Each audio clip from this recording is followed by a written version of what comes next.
क्या आपने कभी सोचा है कि जब इंसान की मृत्यु होती है तो डॉक्टर कहते हैं ही इज नो मोर, लेकिन शरीर तो वहीं पड़ा रहता है। हाथ वही है, आंखें वही हैं, पैर वही है, दिल वही है। फिर अचानक ऐसा क्या गायब हो जाता है कि कुछ ही घंटों में हम जिसे अभी तक शरीर कह रहे थे, अपना कोई रिश्तेदार कह रहे थे, उसे शव कहकर जलाया जाता है, दफनाया जाता है। क्या हमारा शरीर सिर्फ मांस और हड्डियों का पुतला है या इसके पीछे काम कर रहा है ब्रह्मांड का सबसे एडवांस सॉफ्टवेयर? आज के इस वीडियो में हम सनातन धर्म और शिव पुराण के उस सबसे बड़े गुप्त रहस्य को खोलने वाले हैं, जिसे जानकर आप अपने ही शरीर को देखने का नजरिया बदल देंगे। तो दोस्तों अंत तक बने रहिए, क्योंकि आखिर में आपको पता चलेगा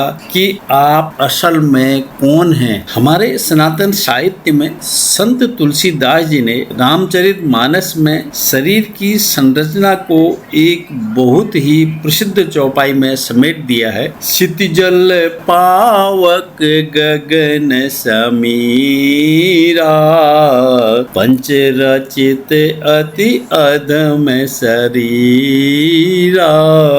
इसमें उन्होंने कहा गया है कि जो 5 तत्व हमारे इस भौतिक शरीर के यानी हमारे हार्डवेयर का निर्माण करते हैं, आइए समझें कि हमारे शरीर में इन 5 तत्वों का क्या काम है। सबसे पहले आता है क्षिति यानी पृथ्वी तत्व। पृथ्वी तत्व हमारे शरीर का ठोस ढांचा बनाता है, जैसे कि हमारी हड्डियां, मांसपेशियां, त्वचा, दांत, बाल आदि आदि। और दूसरा है जल तत्व। जल तत्व हमारे शरीर के भीतर बहने वाले सारे तरल पदार्थ है, जैसे रक्त, लार, पसीना और पाचक रस। तीसरा है पावक यानी अग्नि, अग्नि तत्व। यह हमारे शरीर की ऊर्जा और तापमान है। जठराग्नि में जो खाना पचता है और आंखों की देखने की शक्ति इसी ऊर्जा से आती है। और चौथा है समीर यानी वायु तत्व। हमारी श्वास प्रश्वास यानी ऑक्सीजन का आना जाना, प्राण वायु और शरीर के भीतर की सभी गतियां। और अंत में है गगन यानी आकाश, आकाश तत्व। आकाश तत्व का मतलब है वो खोखलापन, खालीपन। जो हमारे शरीर के अंदर जो भी खालीपन है, खोखलापन है, उसको हम आकाश तत्व कहते हैं। जैसे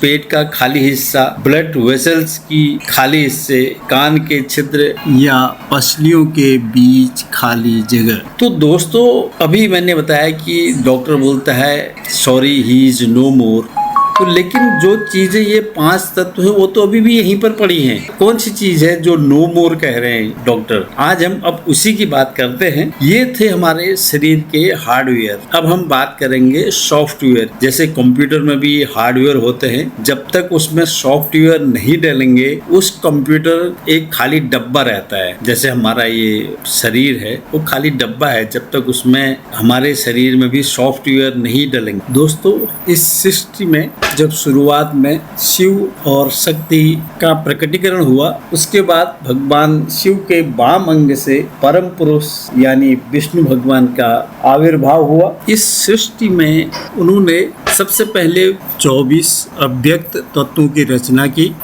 उसके बाद नाभि कमल से भगवान ब्रह्मा जी का प्राकट्य हुआ, लेकिन उससे पहले ही उन्होंने सृष्टि की रचना की। तो जब भगवान ब्रह्मा जी का प्राकट्य हुआ तो इन श्लोकों में जो शिव पुराण के रुद्र संहिता के सृष्टि खंड के 6 और 7वें अध्याय के हैं, इनमें भगवान विष्णु भगवान ब्रह्मा जी से बोलते हैं कि मैंने ही सृष्टि के सबसे पहले 24 अव्यक्त तत्वों की रचना की है और उन्हीं 24 अव्यक्त तत्वों से शरीर धारक अणुओं का निर्माण किया। उसके बाद काम, क्रोध, लोभ, मोह, मन के 6 आंतरिक विकार और 5 मानसिक विकारों को उत्पन्न किया। तो बताते हैं सबसे पहले उन्होंने क्या उत्पन्न किया। शिव पुराण के रुद्र संहिता अध्याय 6 और 7 में भगवान विष्णु ब्रह्मा जी से कहते हैं कि उन्होंने हमारे शरीर और ब्रह्मांड को चलाने के लिए 24 तत्वों का एक अद्भुत ढांचा तैयार किया है। इसकी शुरुआत होती है मूल प्रकृति से। मूल प्रकृति जो हमें पृथ्वी ये देख रहे हैं, ये प्रकृति नहीं। मूल प्रकृति एक ऊर्जा स्वरूप, एक ऊर्जा बिंदु।